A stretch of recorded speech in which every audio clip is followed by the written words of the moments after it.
In the last video, we finished part 2 of this series, which was looking at all the scenarios of the vanilla game as well as the Age of the Ring mod, from the default open game and the historical scenarios to those original to AOTR, namely the War of the Dwarves and Orcs and the War of the Last Alliance. In this video, the first section of part 3, we'll start breaking down the mechanics of the game itself. This video will look at the persistent unit mechanic found in vanilla ROTWK, and the following videos will deal with how the rather controversial choices made by the Age of the Ring mod to overhaul the vanilla mechanics are incorporated, weighing up the pros and cons all the while. In this video, I'll do the same with the persistent unit mechanic, as it is also a somewhat controversial feature to the War of the Ring. I'll do my best to approach it objectively and honestly, looking at the good and bad sides and offering my own ideas on how it can be made better for the best gaming experience with it. All of it is in preparation for the arguments made for and against the Age of the Ring's overhaul in order to better appreciate many of its changes. The AOTR mod is unlike anything I've ever played, and I think it deserves a great deal of attention. There's a lot to get to though, so let's check it out.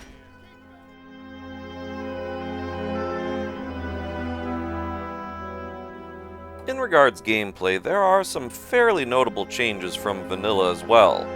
In the vanilla game, one of the key features touted when ROTWK came out is the persistent unit mechanic, also known as carryover units.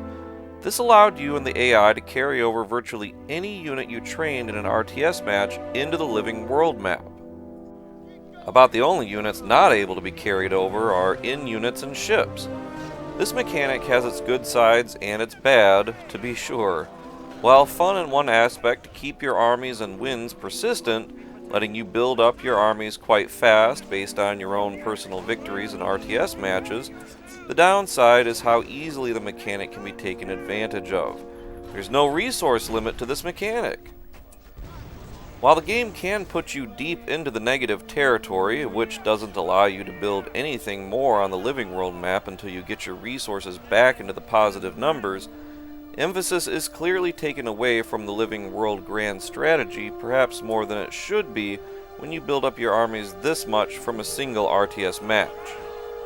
This is how fast the RTS side can turn against you with the persistent unit mechanic. You can see I'm going to get into a battle with a Mordor and an Isengard army leader, neither of them having any units. Risky, but doable if you rush the one enemy as fast as you can, since they do rush so many units. I do take out Mordor pretty fast, but Isengard becomes too much of a powerhouse and I lose.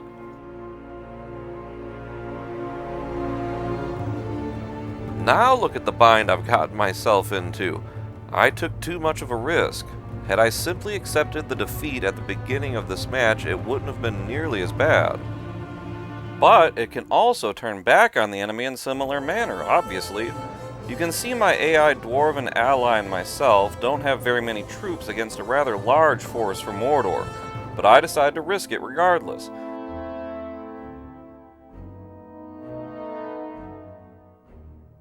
The Mordor AI rushes me and nearly takes me out, so that I have to hide my builder in my ally's base, surviving by the skin of my teeth, but I help enough that my ally can win the day.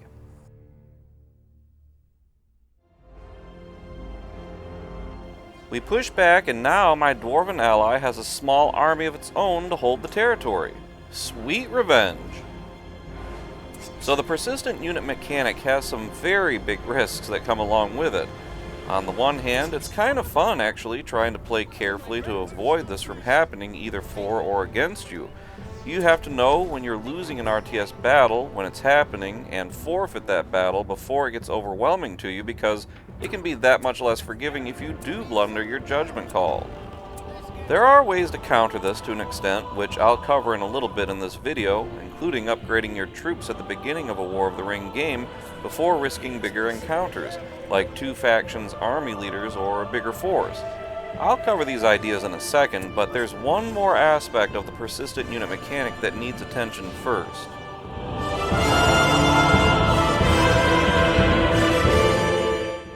There are other rather unorthodox ways of taking advantage of the persistent unit system, even though there are some checks and balances in place to keep it under control. and these ways pertain to getting your heroic units en masse. Heroic units can only be acquired in RTS matches, of course, which is somewhat good counter to amassing them too fast. Let's look at this in detail a bit. Here you see the beginning of a battle and the units I'm deploying into it. In the battle, I'm going for the Swan Knights right off the get-go because it's only in an RTS match that you can get these guys, and they do carry over to the Living World map, so they're worth getting all day long.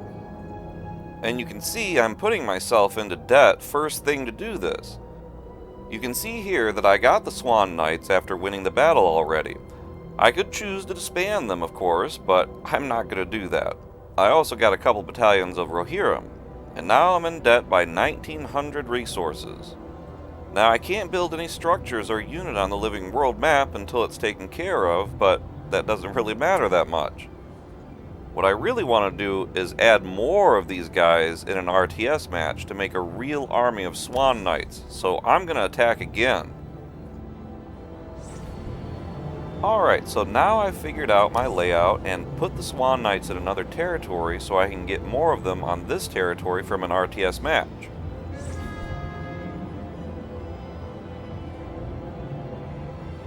So now I've got 3 more Swan Knights, finally. I'll happily add them to my territory to have 6. And you can see that once again I'm going further and further into debt to do this. This is the way a lot of vanilla War of the Ring matches can go, especially if you're doing a solo game against just bots. Endless resources, gotta love it. So now I've swapped troops around again and boom, I've got 6 Swan Knights, baby. Quite a deadly force to be reckoned with, I'd say. Can't do that in skirmish mode. So it's honestly quite a bit of a hassle trying to make this happen, especially when you're up against a lot of opposition, like an intelligent human player, but so fun and rewarding once you do get to this point. But obviously there are also balance concerns in this. And this obviously doesn't apply to just heroic units, but to any unit. You have seen how quickly you can acquire a massive army. As I said, lots of different things can prevent this depending on the number of players, etc., but bottom line is this can happen, and relatively easily. There are some interesting counters to this, however, the effectiveness of them being debatable. I'll go over the pros and cons for them now and see just how effective they actually are.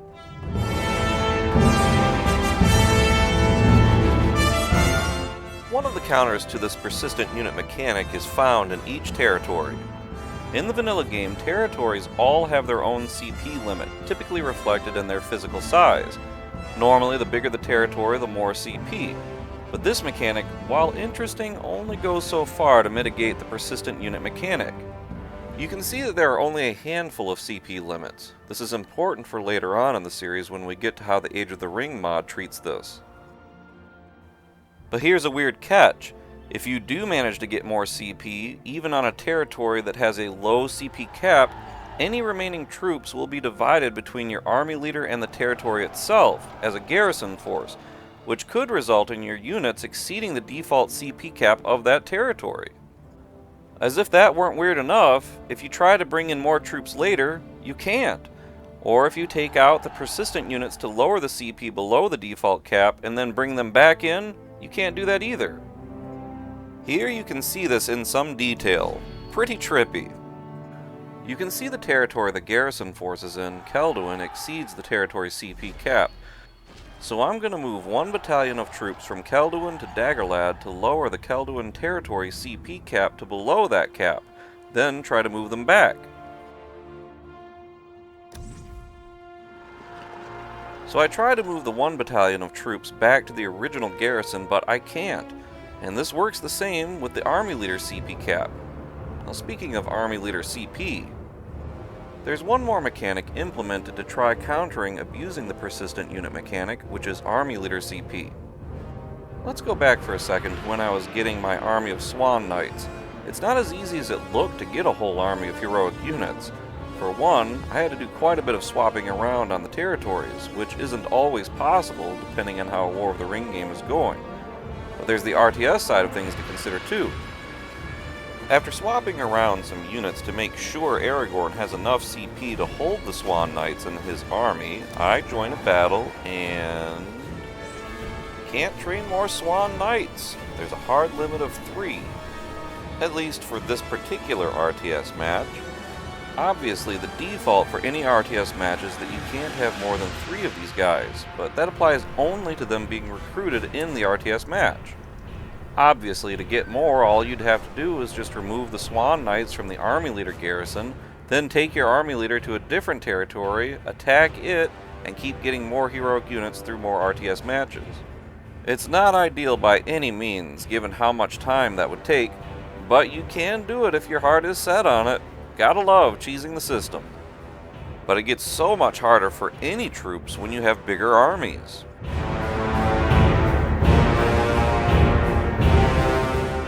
Obviously, when you bring in a big army into an RTS match, you're stuck with that CP limit for a very long time, and even longer depending on the map and player. Now, assuming you don't decommission your troops right off the bat just to free up CP, again, not always feasible anyways, and depending on what your enemy brings to the table, you could be in rough shape for freeing up CP. Let's just take a typical example, shying away from the heroic unit army from a minute ago. You can see I've got 704 CP automatically taken up by this army. If I'm in a real battle, it could take quite a long time to get up enough farms in order to have enough CP to get more troops. I would have to build anywhere between 10 to 12 farms in this case to begin to get enough CP available, depending on if I chose to build a fortress or not. So let's take just a quick overview of this idea. Notice the timer at the top to indicate how much time it would take without any interruptions to get enough CP to make support troops. Something like this would never happen though. I'm just showing how ungainly slow it would be in perfectly ideal conditions. As anyone knows, a typical RTS match, especially if up against a skilled player, can take a decent amount of time of give and take before CP is high enough. This is important to keep in mind given how the Age of the Ring mod drastically changes the system to completely streamline RTS matches. It's virtually unrecognizable compared to this. The idea here in the vanilla game is to not take this kind of time, considering you've just brought in a ton of units. You're really supposed to attack your enemy and not be too much on the defensive, though there is that balance to protect your builders too.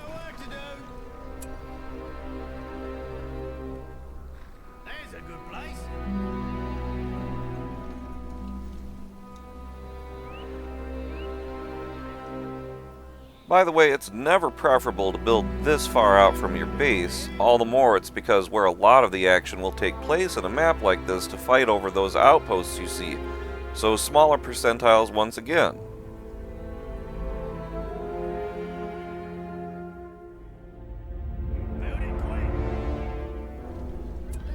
So only now do I have enough farms to start getting ready for more units at 9+ minutes in, with no opposition.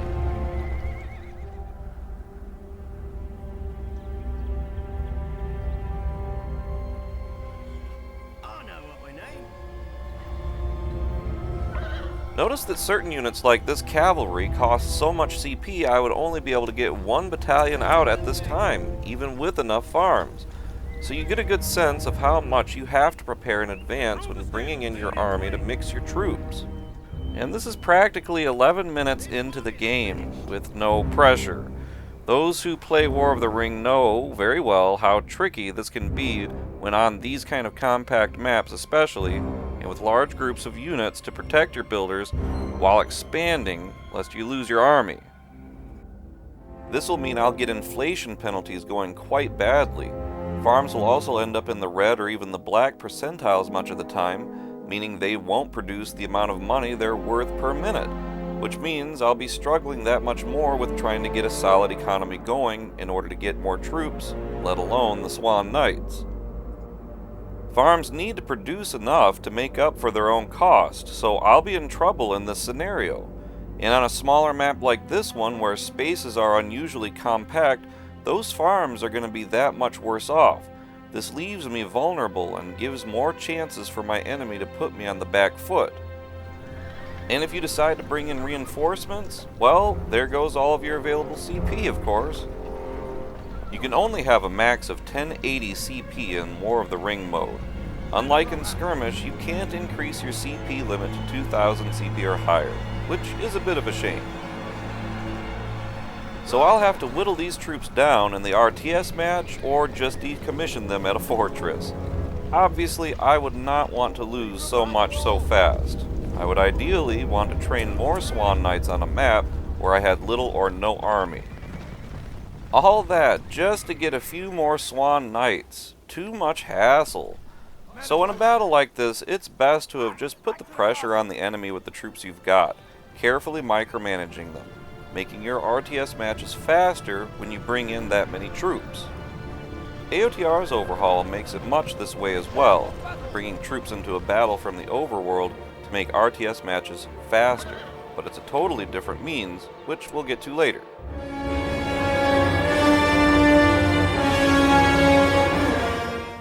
If you're playing up against AI, one of the best tactics to consistently use is to have cavalry on hand for virtually any battle.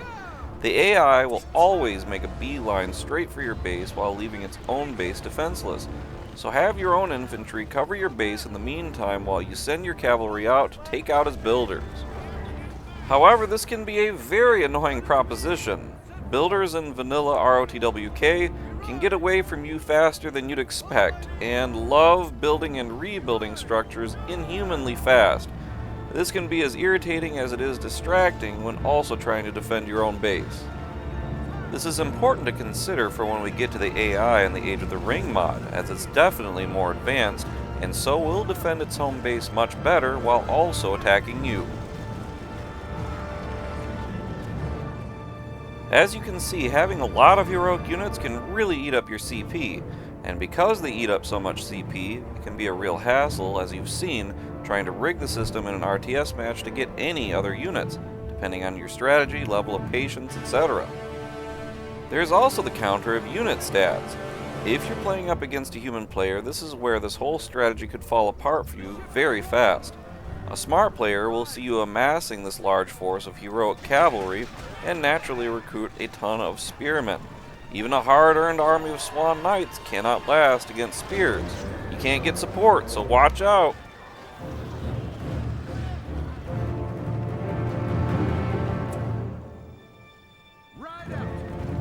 Only 3 of the 8 battalions survived. Not good, needless to say. And if you incur debt on the Living World map because you're getting too cocky recruiting units from RTS matches, guess what? You can't recruit more units to support your heroic cavalry, or any other unit for that matter. You would either have to decommission a ton of units on the Living World map or do so in an RTS match to get this extra support should you rush the army of heroic units, or whatever else you have. And you can't build any more structures either. So you'll end up having that single army of troops all in one place, leaving all of your other territories pretty vulnerable unless you prepared ahead of time. But is this counter enough?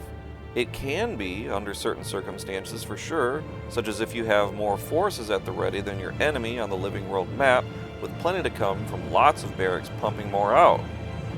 If your enemy has a sizable stack of persistent units from, say, just one turn waiting at your front lines to charge through your defenses, but he didn't take the time or resources in that RTS match to upgrade them, but you were smart enough to prepare in advance by keeping your units consistently upgraded by waiting all those extra turns, well, you'll typically have the upper hand. And this is especially true in auto-resolve. So if your opponent wants to get cocky with persistent units, whether it's a human player or a bot, keep auto-resolve in mind. Both, though, are especially true if you strategize ahead of time to make sure those upgraded units are standing in conjunction with heroes with leadership stacked on them and a fortress built on the territory. But even with all this in mind, the game can change extremely rapidly with persistent units, so it's still a lot like rolling the dice.